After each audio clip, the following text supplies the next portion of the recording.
Hello and welcome in this session of your course Teaching and Learning.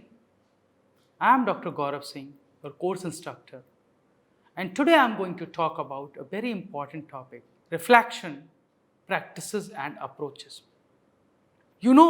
Every teacher reflects, every individual, you can say, reflect, but reflection as a practice in a classroom is very essential for a teacher. So you need to learn that how you can reflect, what are the practices and what are the approaches of reflection. And reflection is not something which is very new to us. Reflection in our country is very old practice. It is an ancient practice. You recall our rishis and acharyas, they were practicing reflection. Sravana, listening, manan, contemplation, nididhyasana, concentrated contemplation. These were our teaching methods since long. Teachers were, gurus were telling something to the learners. Learners were contemplating on that and they concentrate on that. Concentrated contemplation was there.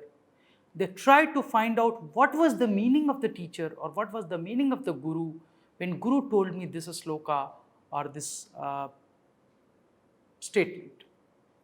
So, in our Indian practice, reflection was always a great tool of teaching learning. In Western world too, reflection has been discussed in different way. John Dewey has the credit basically to start the idea of reflection in Western world. And according to him, reflection is a process in which an experience is recalled, considered, and evaluated in relation to some broad purposes. So, whatever experience you have gained, you analyze it, you recall it, and you try to evaluate its effectiveness in your life, in your practices. When we talk about reflection, there are many definitions. A very famous definition was given by Bode, Kag, and Walker. According to them, those intellectual and affective activities in which individuals engage to explore their experiences in order to lead the new understanding and appreciation is called reflection. There is one more definition given by Reid, who considered reflection as an active process of reviewing an experience of practice in order to describe, analyze, evaluate, and so inform learning about practices. Dewey, when he was talking about reflection, he said the active, persistent, and careful consideration of any belief or support form of knowledge in the light of the ground that supports it. So, can you analyze all these definitions? What can you get from these definitions? These definitions are telling that reflective is basically an active process, a continuous process where an individual reflects on his or her own actions. Sometimes before doing any action, sometimes during the action, and sometimes after the action. I will talk about it later. Now, if you see the Dewey's reflection, he was talking about the 4 criteria. The first criteria was that reflection is a meaning-making process. So, whatever you will observe, whatever you will practice, you try to draw certain meaning from that. Reflection is a systematic, rigorous, and disciplined way of thinking with its roots in the scientific inquiry. And very important thing Dewey was telling, that reflection needs to happen in community, in interaction with others. So reflection is not something which only individual can reflect in a closed room, in a dark place, at a calm place, though reflection takes place there too. But when you are in the community, as a community member, you are showing some behavior, you also reflect on your behavior, as well as your community members also reflect on your behavior. So through interaction with your community members, you learn that what you are doing. And Dewey was of the view that reflection requires attitude that values personal and intellectual growth of oneself and the others. And these four criteria of Dewey's reflection have been suggested by Rutgers in 2002 in his book. When we talk about reflection, there are basically different models of reflection. One such model was given by von Manen, which is a three-level progression model. And this model, is very effective model and very popular model. Von Manen talked about three levels of progression, that was technical level, practical level, and critical level. So what von Manen was trying to say with these three levels? Von Manen was suggesting that at the technical level of reflection, the people who are reflecting, a teacher who is reflecting, a learner who is reflecting, he or she is concerned with the efficiency and effectiveness of the means to use to achieve the objectives. What was the method? So this technical level of reflection is basically confined to analyzing the effect of the strategy or the methods which we have used to show some behavior, to do some activity, or if it is about a teacher, to teach in classroom. So if you are using a new technique, a new method, and you are just thinking, okay, what was this method, whether this method was able to achieve the objectives which I have set in the starting of my class, then you are doing only technical level of reflection. But when you expand the horizon and you reach to analyze that whether your method or strategy has helped you in achieving your educational goals, the educational goals which you have set have been achieved by the learners or not, and if they have been achieved, up to what extent they have been achieved, then you are talking about practical level of reflection. So this level involves the reflection on the assumptions underlying a specific practice as well as its consequences, whereas technical level of reflection is talking only about the effectiveness of practice or method or strategy. But the highest level of reflection is critical, where we try to analyze any process, any method, any technique, any strategy, where we are concerned with the birth of educational goals, where we are questioning the moral and ethical dimensions of the decisions which we have taken during the teaching learning process. So when we talk about morality, its usefulness, its effectiveness, up to the highest level of thinking, then we are in the critical level of reflection. So von Manen was of the opinion that reflection is a progressive process. Initial reflection is always technical, later we move towards practical, and then we talk about critical level of reflection 2. A very effective and useful model of reflective practices was suggested by Donald Schoen in 1987. In his model, there were three things: reflection in action, reflection on action, and reflection for action. So what Schoen was proposing? Donald Schoen has proposed that whenever you are reflecting on something, while you are involved in that process, for example, you are teaching in your class, you are using a particular teaching learning material, teaching learning aid, or you are using a particular strategy for assessment, or you are using a particular method to deliver the content. And while delivering the content, you keep on reflecting that whether learners are learning with this method or not, whether learners are learning or they are understanding the concept by using the tool or the teaching learning material which you have developed.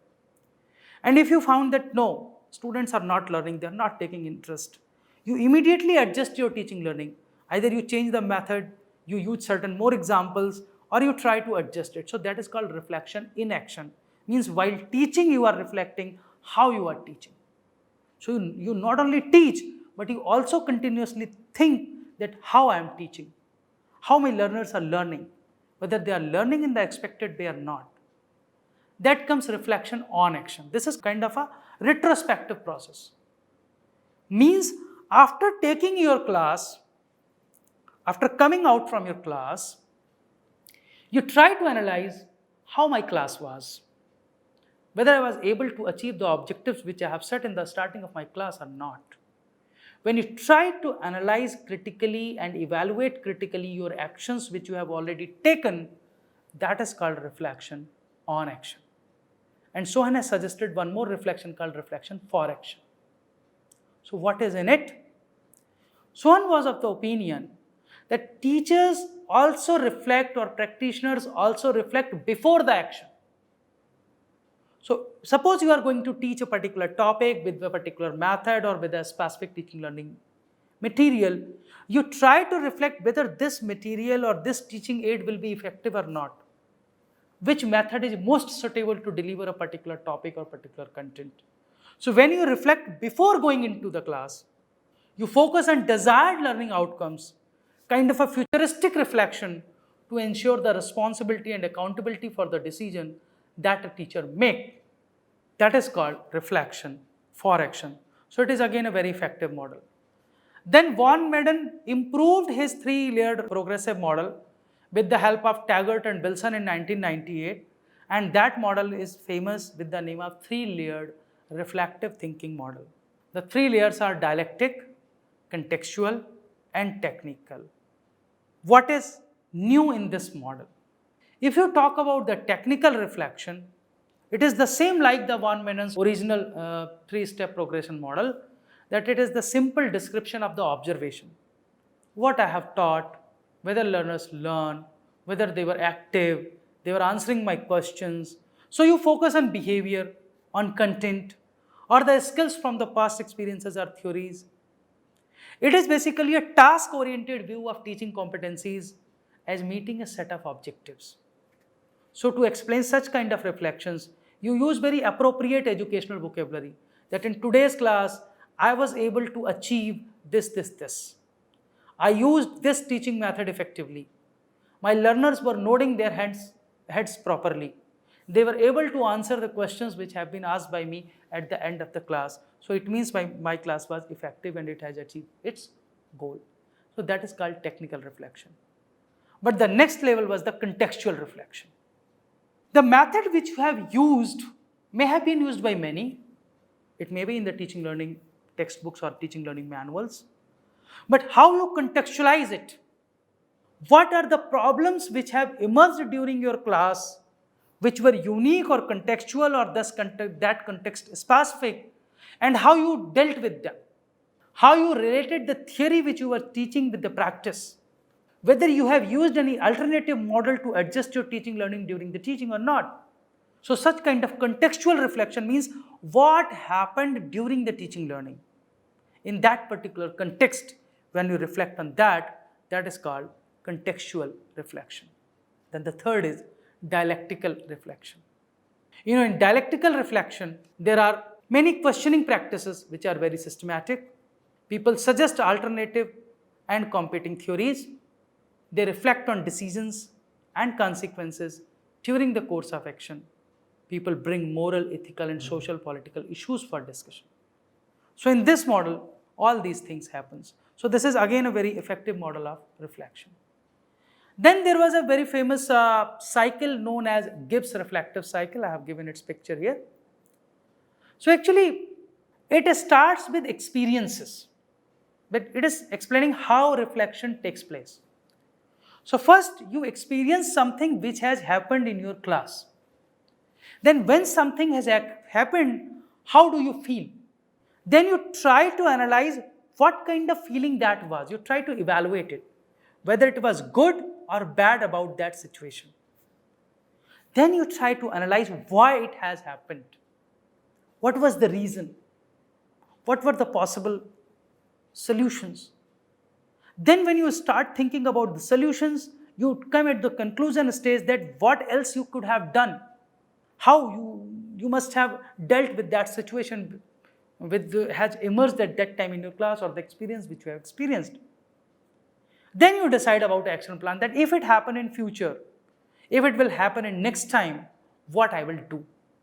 So this is a very famous reflective cycle of Gibbs, which reflects that when you experience something, you develop a feeling about that, then you evaluate what kind of feeling is it bad or good, Then you try to analyze that why it is happening, what you have been done by you if it has happened at that time, whatever you have done was good or not, and if in future it will happen, what you will do.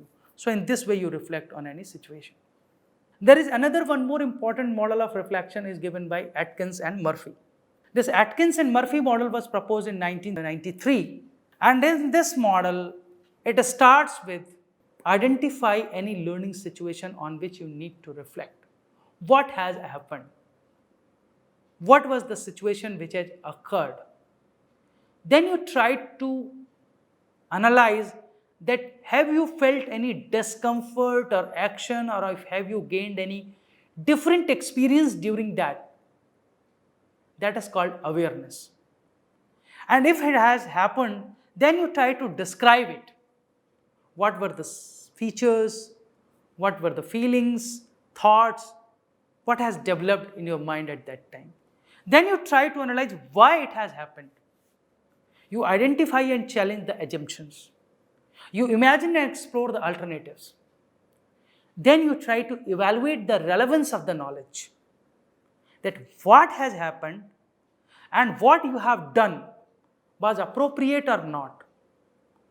How you have used the knowledge and how you can use it in future if it will happen.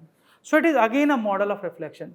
Whether it is Atkins model, von Neumann model, or Swan's model, or other models, all are trying to analyze and explain how reflection takes place. But believe me, a teacher should be a good reflective practitioner. And who is a good reflective practitioner? A good reflective practitioner is he or she who seeks to solve problem through a balanced inquiry about a practical situation, who always contemplate about oneself and the effect on the teaching and learning process, one's previously acquired knowledge and skills and dispositions, one's current learners and educational settings, one's vision for accountability and development. So, with this I must say that if you want to be an reflective practitioner, you should be a good reflective practitioner. You think how you can reflect, where you need to reflect, but always reflect. And my suggestion is that a good teacher always reflect for the action, in the action, and of the action. Be a good reflective practitioner. Thank you very much.